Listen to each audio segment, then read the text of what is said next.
ദയവ് ചെയ്ത് നിങ്ങൾ ഈ വീഡിയോ എൻഡ് വരെ നോക്കണേ.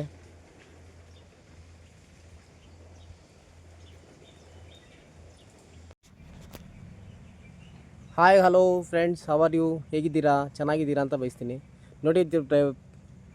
ನೋಡಿ ಫ್ರೆಂಡ್ಸ್, ರೈತರ ಕಷ್ಟ ಅಂದರೆ ಹೆಂಗೆ ಅಂದರೆ ಇಡೀ ತೋಟ ಬಾಳೆಕಾಯಿ ತೋಟ ಹಣ್ಣಾಗ್ಬಿಟ್ಟಿದೆ. ತೋಟದಲ್ಲಿ ನೋಡ್ತಾ ಇದ್ದಂಗೆ ನೋಡಿ ಇಲ್ಲಿ ಹೆಂಗಿದೆ ಅಂದರೆ, ಇಲ್ಲಿ ಪಾಪ ಬಾಳೆಕಾಯಿ ರೇಟ್ ಇಲ್ಲ. ರೈತರು ಕಷ್ಟಪಟ್ಟರೆ ರೈತರಿಗಂತ ತಿನ್ನಂಥದ್ದು ಕಷ್ಟಪಟ್ಟು ಅದನ್ನು ಏನು ಸಿಗಲ್ಲ, ಏನೂ ಇಲ್ಲ. ನೋಡಿ ತೋಟದಲ್ಲಿ ತೋಟ ಹಣ್ಣಾಗಿದೆ. 6 ರೂಪಾಯಿ 7 ರೂಪಾಯಿ ಕೆ ಜಿ ಇದೆ ಬಾಳೆಕಾಯಿ. ಅದನ್ನು ನೋಡಿ ಪಾಪ ಬೆಳೆದಿದ್ದಾರೆ, ಚೆನ್ನಾಗಿ ಬೆಳೆದಿದ್ದಾರೆ. ತೋಟ ನೋಡಿದ್ರೆ ಚೆನ್ನಾಗಿ ಬೆಳೆದಿದ್ದಾರೆ. ಬಟ್ ಏನು ಅಂತಂದರೆ ಅದಕ್ಕೆ ರೇಟ್ ಇಲ್ಲ. ಪಾಪ ಅವ್ರು ಏನು ಮಾಡ್ತಾರೆ, ಬಾಳೆಕಾಯಿಗೆ ರೇಟ್ ಇಲ್ಲ. ಕಾಯಿ ಎಲ್ಲ ಕಡ್ದು ನಾವು ತೋಟದಲ್ಲಿ ಕಾಯಿ ಕಡಿಯೋಕ್ಕಂತ ಬಂದಿದ್ದೀವಿ. ಬಟ್ ನೋಡಿ ಹಣ್ಣಾಗಿ ಯಾವ ರೀತಿ ಪಾಪ ಕೊಳ್ತೋಗ್ತಾ ಇದೆ. ಇದು ಬಂದ್ಬಿಟ್ಟು ಎಲ್ಲಿ ಅಂತಂದರೆ ನಮ್ಮ മാഗുണ്ടി ഹത്ര. ഇത് കായൊക്കെ നല്ല കൊലകളും കാര്യങ്ങളും ഒക്കെയാണ്. പക്ഷേ എന്നാന്ന് പറഞ്ഞാൽ കായ്ക്ക് വിലയില്ലാത്ത ഒരു കാരണം കൊണ്ട് ആരും തോട്ടം വെട്ടാൻ വേണ്ടി വരുന്നില്ല. പാവം തോട്ടം തന്നെ നല്ല മൊത്തം പഴുത്ത് ഇതായി പോയേക്കുവാണ്. ഓക്കെ, പഴുത്ത് ചീഞ്ഞ് നിൽക്കുന്നതൊക്കെ എങ്ങനെയാണ്. ഈ പ്രാവശ്യം കൃഷിക്കാർ എന്തോരം കൃഷി ചെയ്യുന്നവർ എന്തോരം കഷ്ടപ്പെട്ടാൽ മുതൽ ലാസ്റ്റ് വെട്ടണ സമയത്ത് അവർക്ക് വില ഉണ്ടാവില്ല, ഒന്നുമില്ല. അങ്ങനത്തെ ഒരു അവസ്ഥകളാണ്. നോക്ക് ഫ്രണ്ട്സ്, ഒരു കൃഷിക്കാരൻ്റെ കഷ്ടം എങ്ങനെയാണ്. നമ്മൾ ഇരുന്ന് തിന്നും. നമ്മൾ അവിടെ ചെന്ന് കഴിയുമ്പോൾ നമ്മൾ കായ്ക്ക് വില പേശി ഒരു സാധനം കായ കൊണ്ടുവന്ന് കൃഷിക്കാരൻ കൊണ്ടുവന്ന് അവിടേക്ക് കടകളിലേക്ക് കായ കൊണ്ടുവന്ന് കഴിയുമ്പോൾ നമ്മൾ അതിനെപ്പറ്റി എന്താണെന്ന് പറയുക,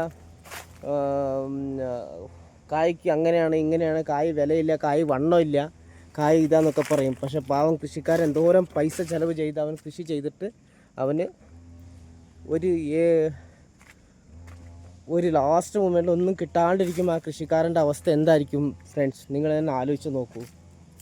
തോട്ടം തന്നെ പഴുത്ത് പോയേക്കുക. നോക്കിയ ഫ്രണ്ട്സ്, നോക്ക് എങ്ങനെയുണ്ട് തോട്ടത്തിൻ്റെ കായ, എങ്ങനെയുണ്ട് നോക്ക്. എല്ലാം മൊത്തം പഴുത്ത് പാവം എല്ലാം പഴുത്ത് പോയേക്കുക. എല്ലാം ഒടിഞ്ഞ് വീണ് പഴുത്ത് ഇതായി പോയേക്കുക. നോക്കി ഫ്രണ്ട്സ്, ഇതൊക്കെ അവിടെയൊക്കെ നോക്കി എങ്ങനെയുണ്ടെന്ന്. ഇതെവിടെ നോക്കി, കായൊക്കെ നല്ല കായൊക്കെയാണ്. പക്ഷെ പറഞ്ഞിട്ട് കാര്യമില്ല, അവർ പഴുത്ത് എല്ലാം ചീഞ്ഞ് പോയിക്കൊണ്ടിരിക്കുകയാണ്. വെട്ടാനും ആരും വരുന്നില്ല. എന്നിട്ട് ഞങ്ങളുടെ മുതലാളിയോട് പറഞ്ഞിട്ട് പുള്ളിക്കാരൻ പറഞ്ഞു വിട്ടു ഞങ്ങളെ. പക്ഷെ വന്ന് നിങ്ങൾ തോട്ടത്തിൽ വന്ന് നോക്കിയപ്പോൾ ഞങ്ങൾക്ക് എന്താ പറയുക, കണ്ടിട്ട് വിഷമമാണ് ഫ്രണ്ട്സ്, ഭയങ്കര വിഷമമാവുന്നു. തോട്ടം തന്നെ ഏതാണ്ട് പഴുത്ത് ഇതായി പോയ മാതിരി തന്നെ ഇതിനകത്തുള്ളത്. അല്ലാണ്ട് പാവം അത് ആ പുള്ളിക്കാരൻ കേരളത്തിൽ നിന്ന്, വയനാട്ടിൽ നിന്ന് വന്ന് ഇവിടെ നമ്മുടെ മാഗുണ്ടി എന്ന് പറഞ്ഞ സ്ഥലത്ത് വാഴ നട്ടേക്കുന്നതാണ്. ഇതൊക്കെ ഫ്രണ്ട്സ്, മാഗുണ്ടി എന്ന് പറഞ്ഞ സ്ഥലത്ത് വാഴ നട്ടേക്കുന്നതാണ്. വാഴ നട്ടിട്ട് നോക്കി ഇങ്ങനെയാണ് കായൊക്കെ ഇങ്ങനെ അയക്കുക. എന്താ പറയുക, കായ്ക്ക് വില ഉണ്ടായിരുന്നെങ്കിൽ ഈ മാതിരി സ്ഥിതിയൊന്നും വരില്ലായിരുന്നു ഒരാൾക്കും. പക്ഷേ എന്ത് ചെയ്യാനാ, കായ്ക്ക് വിലയില്ലാതെ പോയതാണ് കാരണം. ഓക്കെ ഫ്രണ്ട്സ്, നല്ല കൊലങ്ങളും അതിന് കറക്റ്റായിട്ട് നല്ല കാറ്റും കൂടി വന്നു. കാറ്റ് വന്നപ്പോൾ മൊത്തം എല്ലാം ഒടിഞ്ഞ് നുറുങ്ങി എല്ലാം പോയി. ഒരു കൃഷിക്കാരൻ്റെ ജീവിതം, കൃഷി വെച്ചത് ലോട്ടറി അടിച്ച മാതിരിയാണ് കൃഷിയുടെ കാര്യങ്ങൾ ലോട്ടറി അടിച്ച മാതിരിയാന്ന് പറഞ്ഞാൽ, അത് അടിച്ചു കഴിഞ്ഞാൽ നല്ല വില കിട്ടിക്കഴിഞ്ഞാൽ ഓക്കെ, വില കിട്ടിയില്ലെങ്കിൽ അന്നത്തെ കഥ പോക്കാണ്. നോക്കി ഫ്രണ്ട്സ്, നോക്ക് പഴുത്ത് പോയിരിക്കും. പഴുത്ത് വീണും ഒടിഞ്ഞും നുറുങ്ങിയും നോക്കിയാൽ പഴുത്തിട്ട് പാവം തോട്ടത്തിൽ നിന്ന് വെട്ടി പുറത്തേക്ക് അടിച്ച് മാറ്റിയിട്ടേക്കുക. നോക്കിയ ഫ്രണ്ട്സ്, നോക്കൂ എങ്ങനെയാണ്. ഒത്തിരി വാഴയുണ്ട്.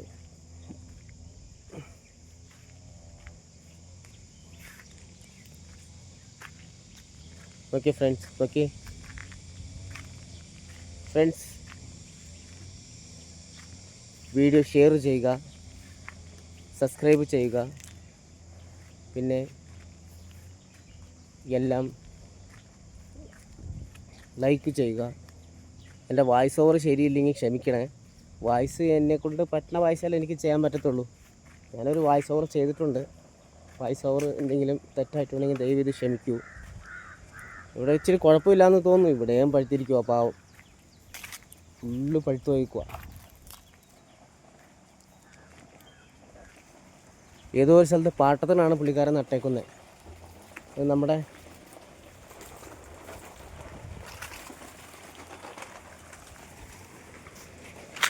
ആരുടെയോ ഒരു സ്ഥലത്ത് പുള്ളിക്കാരൻ പാട്ടത്തിനാണ് നട്ടേക്കുന്നത്. ഏതോ ഒരു ഇവിടെ മാഗുണ്ടിയിൽ ഒരു സ്ഥലത്ത് ഒരാളുടെ സ്ഥലത്ത് പാട്ടത്തിന് നട്ടേക്കുവാണ് പുള്ളിക്കാരൻ. Okay friends, bye. Thank you for watching.